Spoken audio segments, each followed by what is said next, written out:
Hi everyone, this is Sandra and I'm going to be showing you how to make this planter box with some cool new techniques.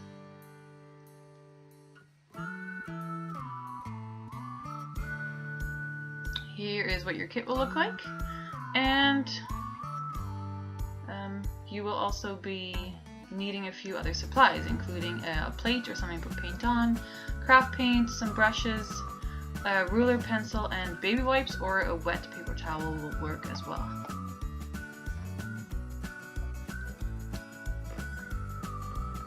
In your kit, you will find your vinyl stencil, a sponge with a needle in it, and sandpaper. First off, we're going to sand just the front of your box. We want that smooth so later on the vinyl will stick well to it.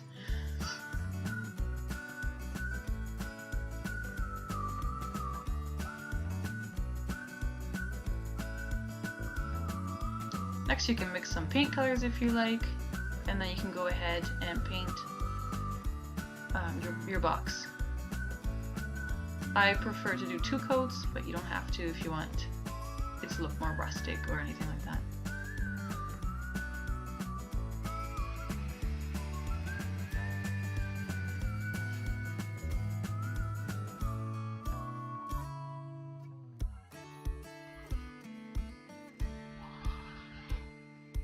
To make your faux panel lines, you can start off by grabbing a ruler.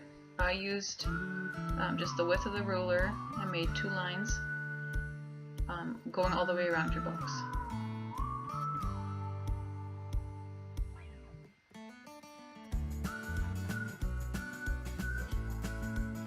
Then you can grab one of your smaller brushes and any color you'd like to choose and go over your pencil line.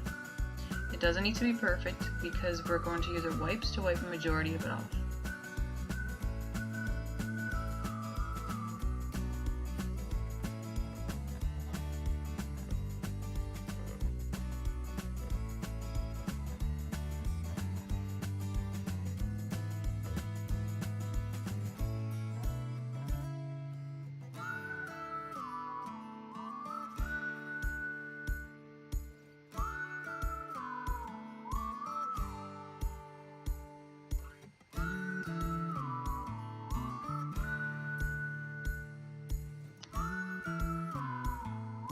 After you're done with that, you can grab your sandpaper and just go over that front face again, smoothing the paint down just to get it ready for our vinyl stencil. Next, I'll be showing you how to make the vintage rose flowers. You'll want 2 different colors. Here I chose purple and I add a little bit of purple in my pink, just so it's not bright pink.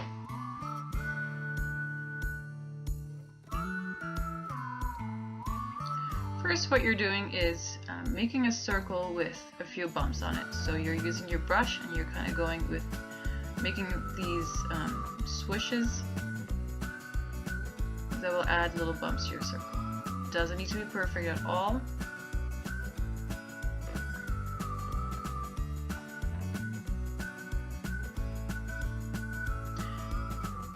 Next, you're going to grab your darker color. I use the same brush, you don't need to wash it. It's okay if it blends a little bit. Add a little bit of your darker color on the tip of your brush.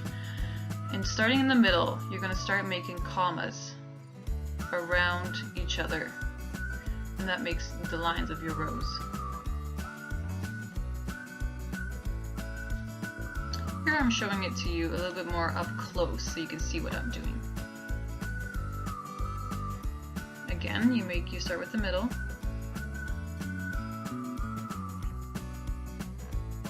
As you can see, it's far from perfect, but what flower is.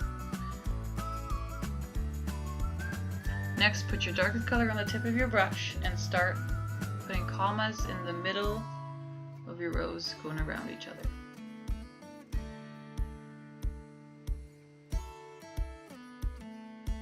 Keep using the same brush. And then when you get to the outer, or when you're done within the middle, you can start putting lines along the edge of your flower.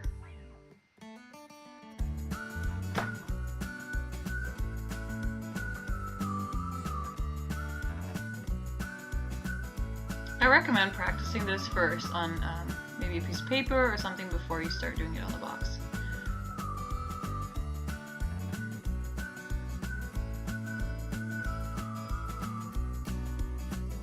Then what I like to do is add just a tiny little bit of white.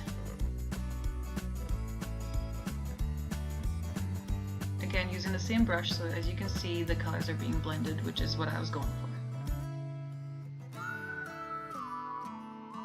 Sometimes I go back with my darker color and just go over it again.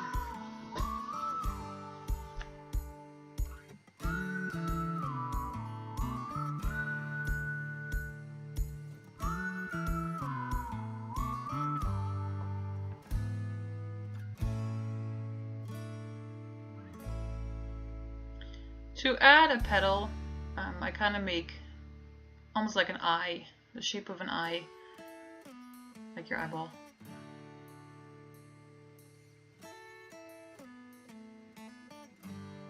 Put a tip on the end of it.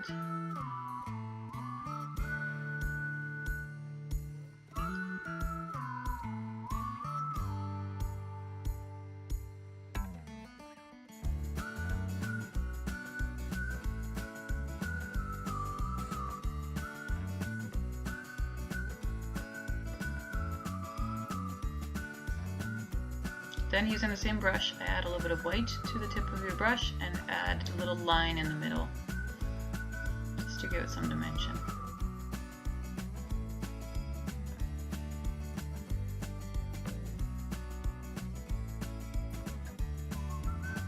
And if you like, you can use the end of your brush, put a little bit of paint on it, and put a couple dots around your flower for extra decoration, which I forgot to do on the final project. But I did do it on the main example. So, what I did is I put 3 flowers in each corner. You can definitely choose to do it however you like.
When you're done, we are ready to move on to our vinyl stencil. What you will need is a credit card or any kind of card to rub over it. Then you want to remove the vinyl, the white part, off of the blue back paper. Make sure everything is coming off, so go slow. Then you can put the sticky part down on top of your box, lighting it up.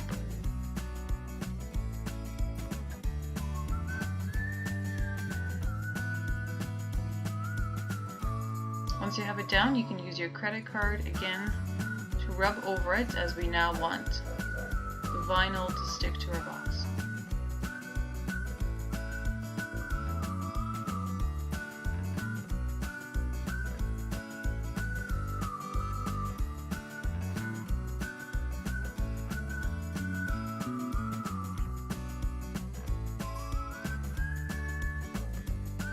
Then you're going to take the top clear transfer paper off, leaving the white vinyl behind.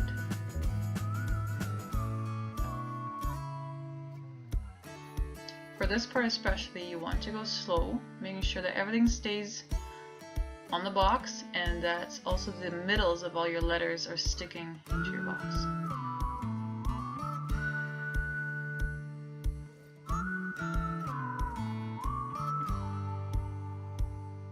I used my vinyl or my transfer paper on the side because I thought my letters were a little close to the edge and I was worried I was going to paint over it.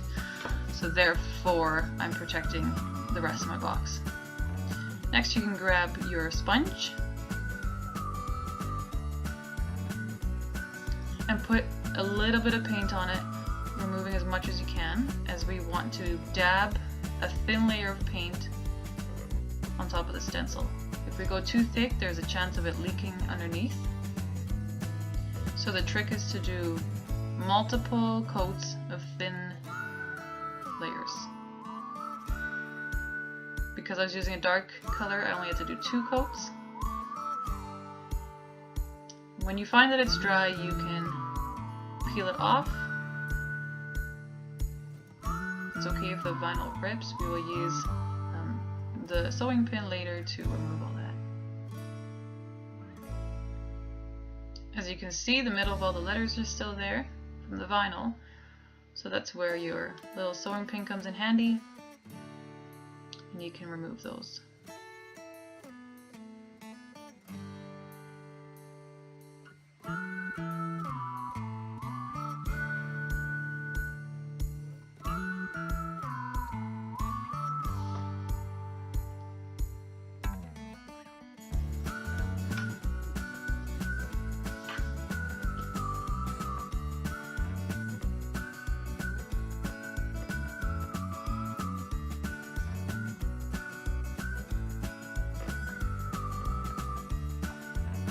And that is that.